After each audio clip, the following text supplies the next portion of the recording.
not today. It's a problem. No, it's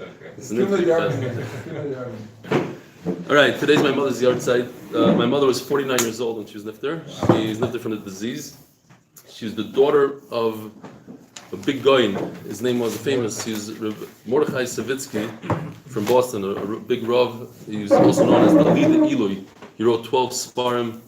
He had also back and forth with the rugged shover, which was very uncommon in those days as an 18-year-old to have a back and forth with the rugged shover. My mother dedicated her life to Torah because my father is a grunik and he holds b'shita that you're not supposed to make money for learning, so he never learned to be kollel.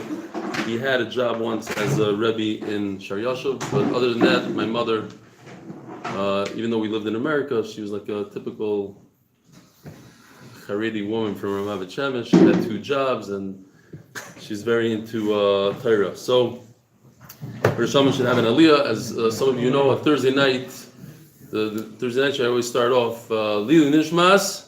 Rusbas Mordechai. Very good. Rusbas Mordechai. Shkoyach. All right. Is that my best whiskey? Yeah, that's for you. Yeah. There's another whiskey over there, but I wouldn't recommend that one. I don't know where they got that from. That came from Pesach. This is one that's over for Pesach. Exactly. It's kosher Pesach, that one. Says the Mishnah. Is it really? Oh, wait, it started? It's whiskey that's kosher Pesach. We'll just start now. We're waiting for you. Waited for me? Daf Chof Aleph Amud Beis by the Mishnah. Amen. Amen. Thanks. How do you guys get here so fast? I don't know. Says the Mishnah, Rabbi Eliezer B'Yaakov Omer, Behema Gasa Sheshofa Charoras Dam, a larger animal who miscarried a Charoras Dam, something the size of a bread, a piece of blood the size of bread. So what does that mean to us? It means that there's a real fetus here. Harezu Tikover. You must bury it because perhaps it's a Bechor. You have to treat it with the Kedusha of a Bechor. Uptura min a Bechor, and therefore the following Uba is not a Bechor. Tani Rabbi Chio, Eino Metam B'Magav B'Masa. However, this, so to speak, fetus that we hear in the shape of a loaf of bread, or whatever that is, a large piece of blood, doesn't have Tumas Nevela. It's not Metam B'Magav B'Masa. U'ma'achar Deino Metam B'Magav B'Masa. So the Gemara says, Manavshach, what is this? If it's not Metam, if it's not a Nevela, you don't consider it a fetus. I might take cover. So then why are you burying it? Says the Gemara, to announce that she's potter from the Bechor, the Meimro, the Vlad Ma'al. So then say it's a Memarsha. Say that it's a real fetus because there's no Bechor. But if it's a real fetus, then it should be Tomei. So what is it?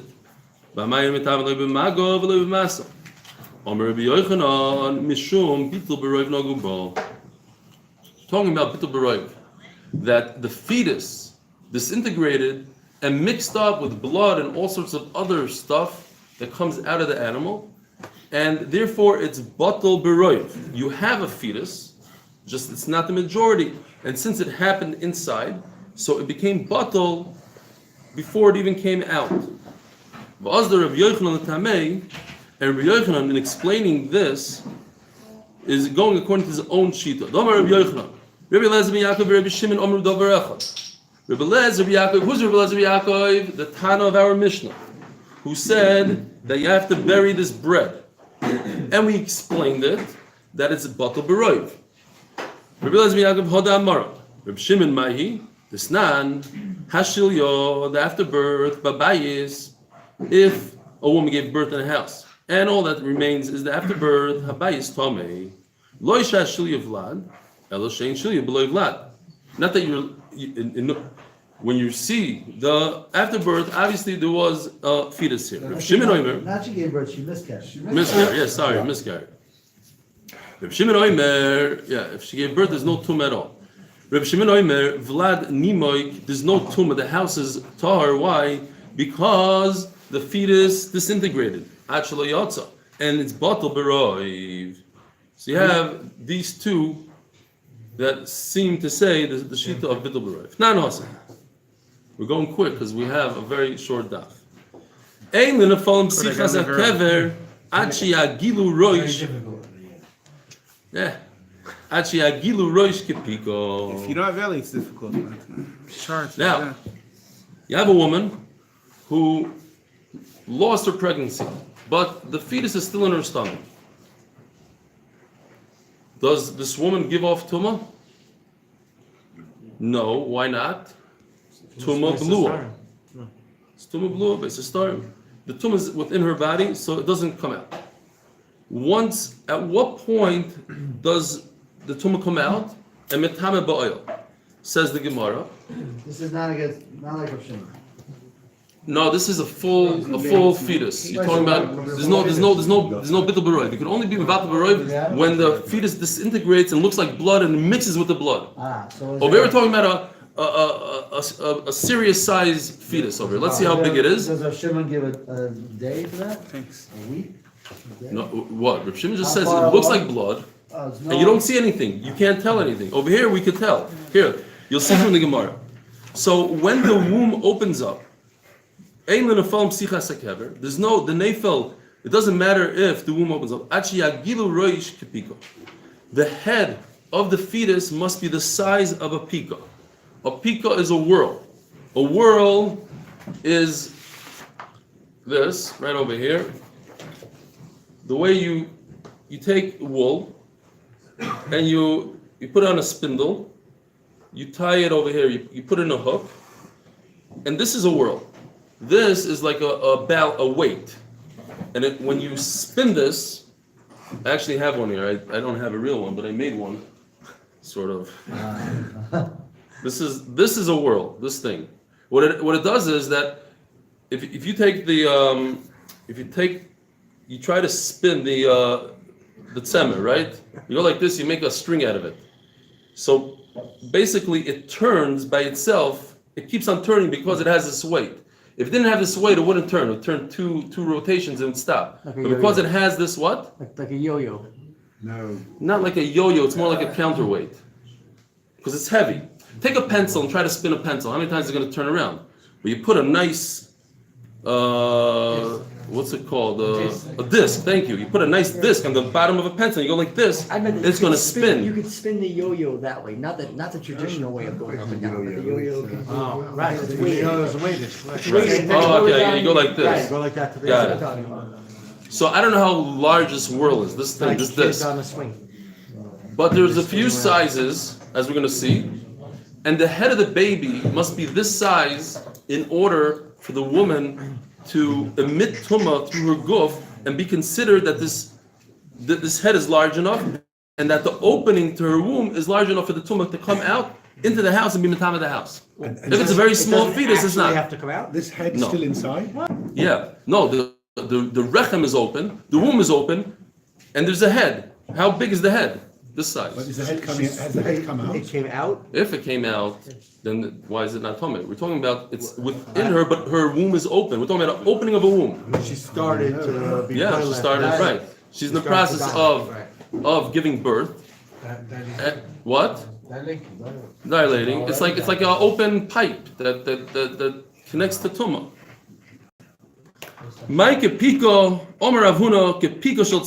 Because there's different sizes. So if you're doing actually, if you go on YouTube, there's guys that do it till this very day. They go like this. They have nothing better to do with their life. They take this whole bunch of wool and they pull it, and then they turn the spindle and it creates this thread. Then when they have the thread, they wind it around the spindle itself, and then they take the next piece and they put it. It's like a whole long process. I think that's how they even make tzitzis maybe today. I don't know. It's like a ma'aseh yad. If you want to done by man, this is how you do it. You see, it's just wool, different wool. It's not connected at all, and this connects it. This creates a thread.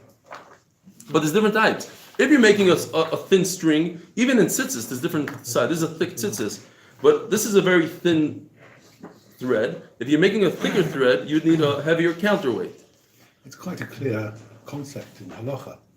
A husband can expect his wife to spin a certain amount of wool. Well, yeah, for ma'aseh yadayim. Yeah. Omer Ravuna kepiko shel tzem. Omer Chia barav leRavuna. Rebbe Parish, please explain to me. Shel shesi shel erev. Shesi is half the size, basically, of erev. That's how it is, right? the chassis is one size, the Erev is another size, so obviously you would need a larger, even in this picture, you see there's two sizes to the whorls. So one whorl is for chassis, one is for Erev. What is the size for Tumah? We need to know. Omer lei, Tanyo, Pikashel chassis. It's the smaller one. Div Reb Meir.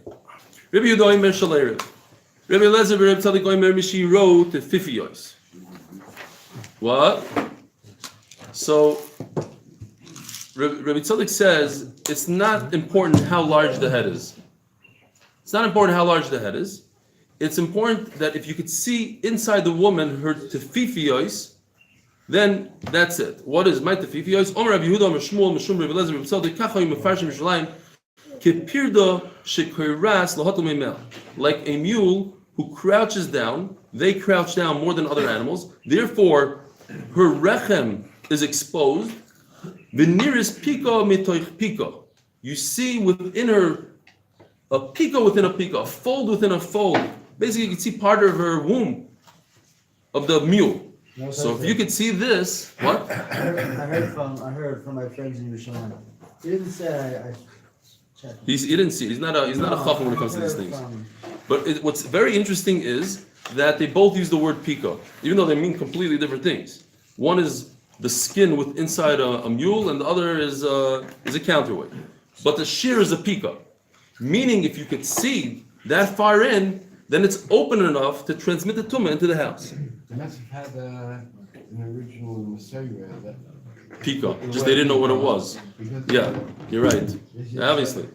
And then they came on later generations. Oh, I know what a pico is. This is a pico. And he says, no, pico is a mule. But they have no connection. It's just a shear. And you see that they weren't so clear as chassis, Erev, what is the it? word tefifia is what you said is coming from the word pico. Yeah. Well, the Gemara says it. The nearest pico metoch pico. Omer Avuna Shamati Shtei Pikos. I heard two shiurim. Achas shel Shesi, Achas shel Erev, Veini lefarish. I don't know what it is. I don't know which one it is. Kiyosar Avdimi Omer Rabbi Yochanan Shalish Pikos Shamati. I heard there's three shiurim. Achas shel Shesi, Achas shel Erev, Ve'achas shel Piko Gdoilo shel Sakoyim. When you make sacks, it's a much thicker thread. Veini lefarish, and I don't know which one is metama. Kiyosar Rav and Perishim Shmedi Rabbi Yochanan Shalisha Kishel Shesi. She has the small share, a woman. Shel behema, which is a larger animal, shel erev. Pico gdoil shel sakoim. Where do you use the largest here? Kedesanyo gush habom beis hapras. If you have a field that you don't know where the tumah is, eretz ha'amim, from outside of Eretz Yisrael, shiuruk pico gdoil shel sakoim. The piece of dirt is the size of a large pico. Shehu kechoisam hamartzufim, which is like the seal of a larger sack that carries stuff that they sealed up. B'yeshnoi, and it's also the same size. V'tzada elyon shel megufas hachovis halachmas. The megufas hachovis is the cover of the barrel that's made out of earthenware in lachmas in Beis Lechem. It's the best thing I could, in my imagination. This could be completely wrong. Don't hold me to it, just for the purpose of. So here you have some sort of jug. Not lachmis, this is somewhere else. And this top thing, as Rashi explains, starts with the width of the jug, but gets narrower and narrower that you can hold it on the top. That's what Rashi says. So something to this point, it might be much wider, it might be like a handle, I don't know. But this is the best I could imagine in my head, so I figured I'll share my thing. So this size, this top guy, is the size of a pika, of a sakoim, and this is the shear. Anything less than this over here is not metama. The dirt is not metama. Okay, here comes the final sugi of today. Omar Rish Lakish Mishum Rabbi Yehuda Nesio. So just to preface a little bit, tzir. We always talk about the brine of fish. What is tzir?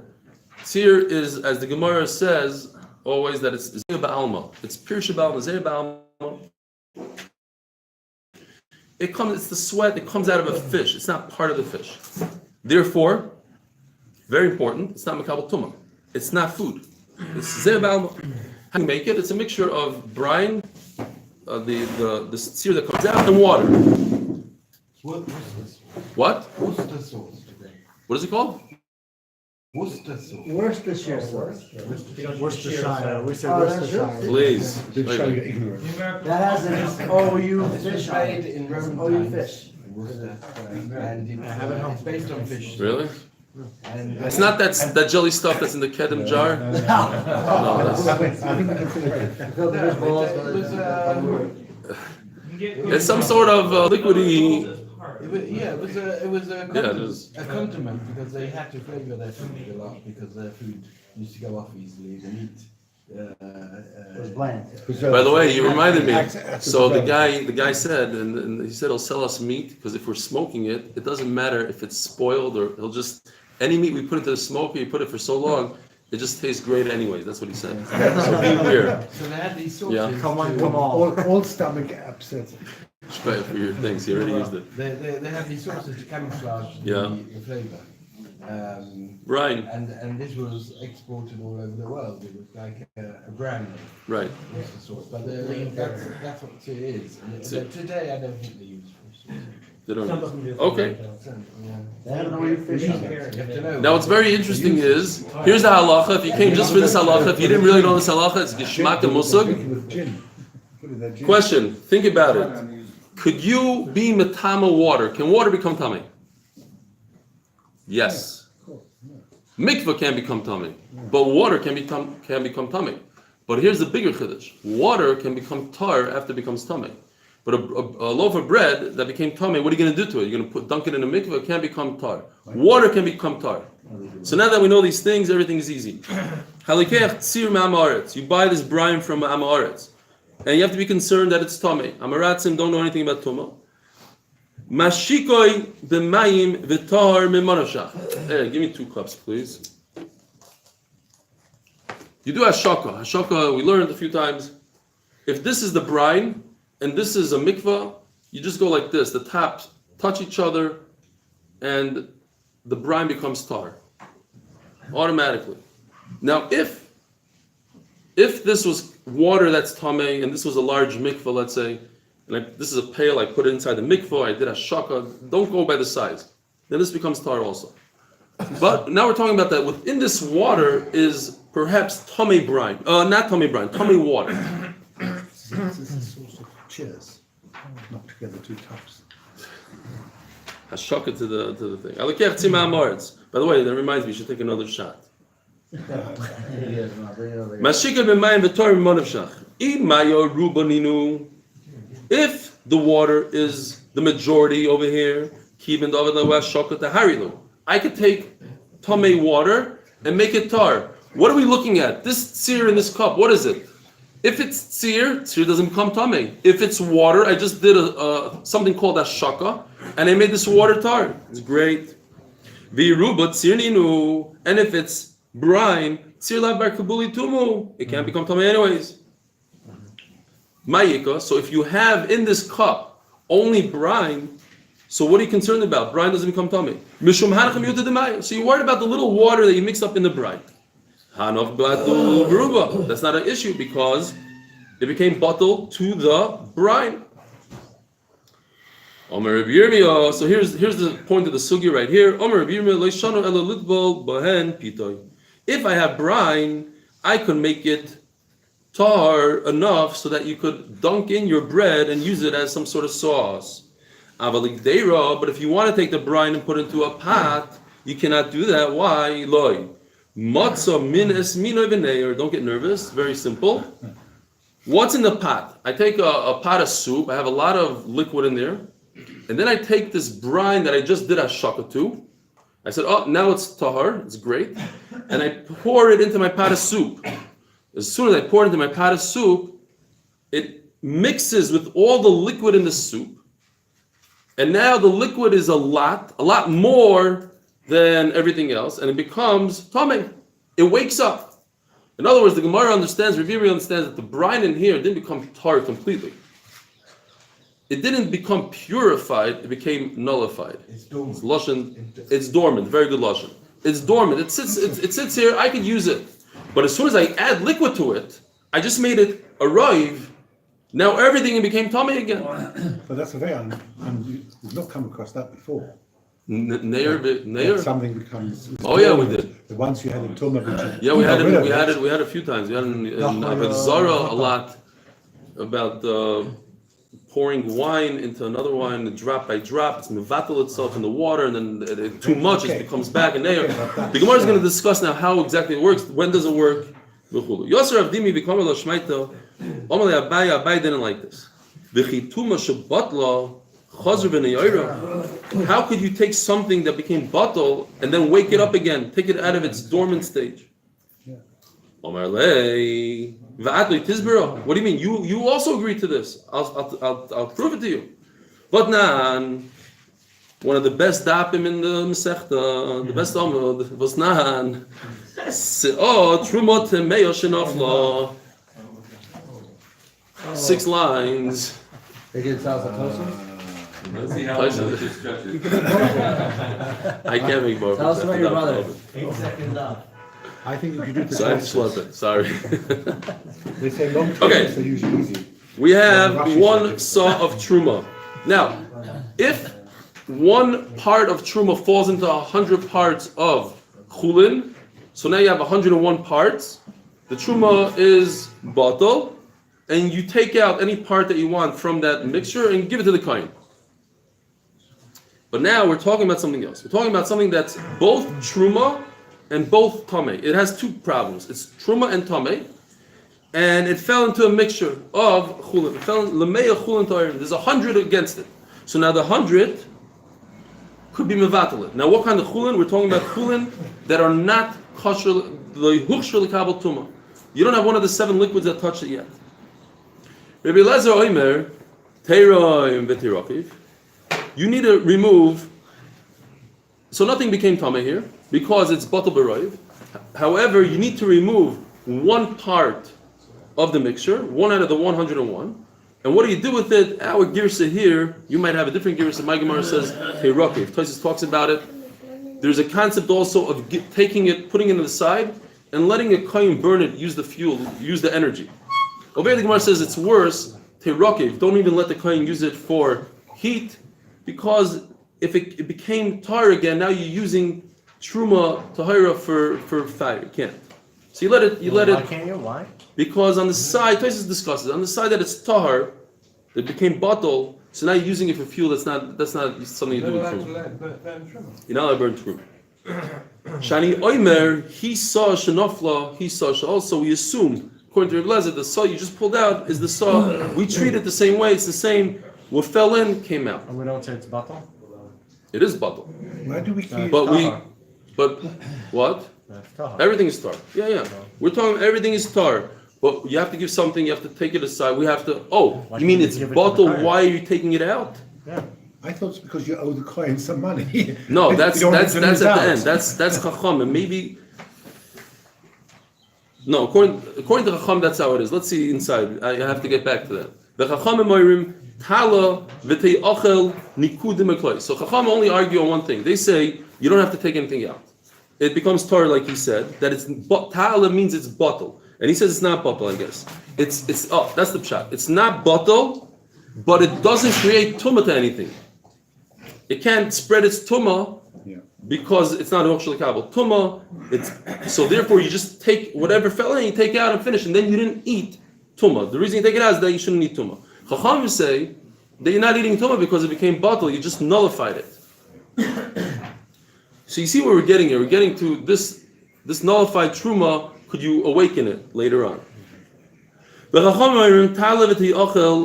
you have to eat it in a certain way that it never becomes tummy. How? Nikudim, you make sure that it's dry, or klayos, or it's toasted, or tilosh b'meiperos, you knead it with fruit juice. Fruit juice is not one of the machshir l'kabel tumah. The only fruit juice that's machshir l'kabel tumah is grape juice or wine and oil, olive juice.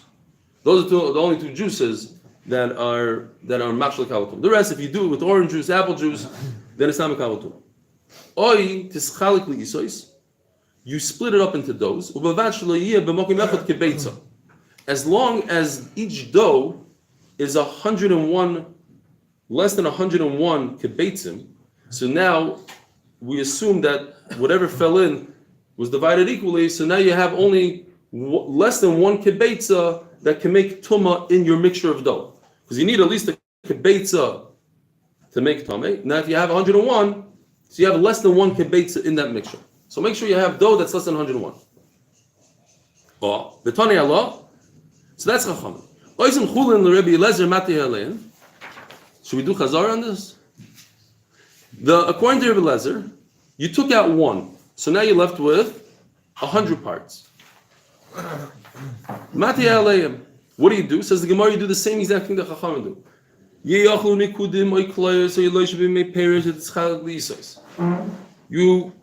do it in a way where it can't be Mekabel Tumah. It's dry, it's toasted, it's kneaded with mei peres. So he's saying what? Effectively you're ignoring the bittul. No, according to him, you take out the one part, so there's no bittul. But now what do you do with the rest? What do you do with the rest of it? You treat it the same way. You don't treat it the same way. You just make sure that it can't be Mekabel Tumah, just in case it stayed in there.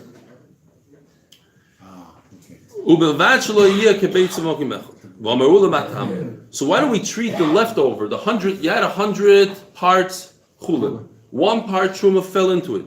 You took out one part, we don't know from where, we assume it's the same part that fell in. The 100 parts that remain, why don't you treat it as regular chulin? Says the Gemara, Gzeira Shema Yovi Kav Chulin Tmeim Memokim Acher. He's going to take one kav of tomei, the kav v'oid miminzeh. He's going to take from this mixture 100. In his mind now, this mixture has a magic component. It could be mitar, things that fall into it. Truma tmeya fell into it. It was just mitar. Nothing happened. So now I have another kav in my house. I take a kav of this magic potion plus a little bit. It's a little bit more than a kav. It's 51%. It's 50% versus 49%. The tameh that he's taking, he's the tam chacham. He knows that you need a roiv, so he makes sure that this has more than this. But what's inside this? That's what the Gemara asks. What's inside of this? Inside of this is one piece that's from the truma tmeya mixture. One small piece. So the guy messed up. He didn't pay attention. He added a piece to this cup, but really in this cup is a one piece of tumah that makes it bad. Why? The kivin, v'kav ha'oid miminzeh, savar ivetlinu beruba. He's going to take his bad stuff and be mevatel it with his good stuff. The kivin de'ika hay mashu. Now, within that bad, within the good portion, there's one piece of truma tmeya in there.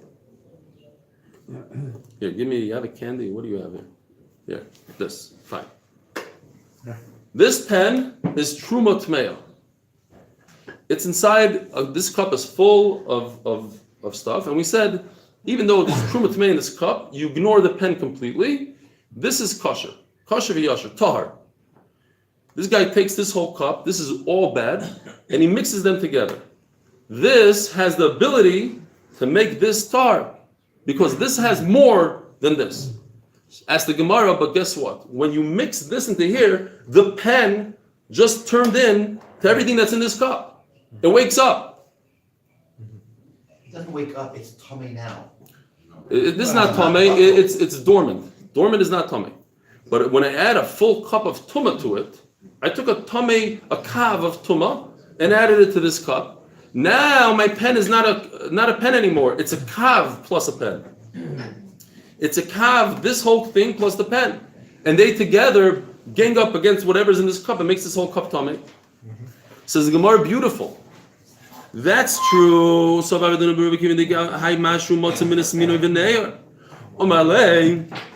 In tumo ireris tumo. You're right. This is a major problem. This is tameh, and what's in this cup, this pen is tameh. The two of them together will gang up against what the leftover in this cup. What's not a pen? Very good, because this is tameh. You wanted to say that you're taking brine that's tameh, and you can't put it into a pot of soup that's completely tar. That the liquids in the pot are going to help the brine to be a rive, but the liquids in the pot are tar. Who says that wakes up the brine? That we don't say.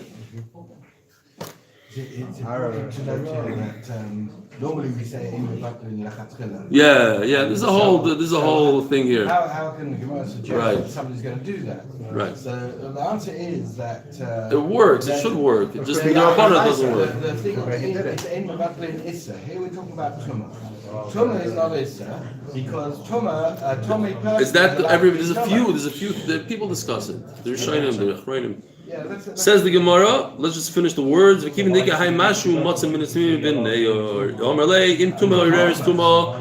that happens, the water in the pot is not gonna wake up the Tumah. Have a wonderful day.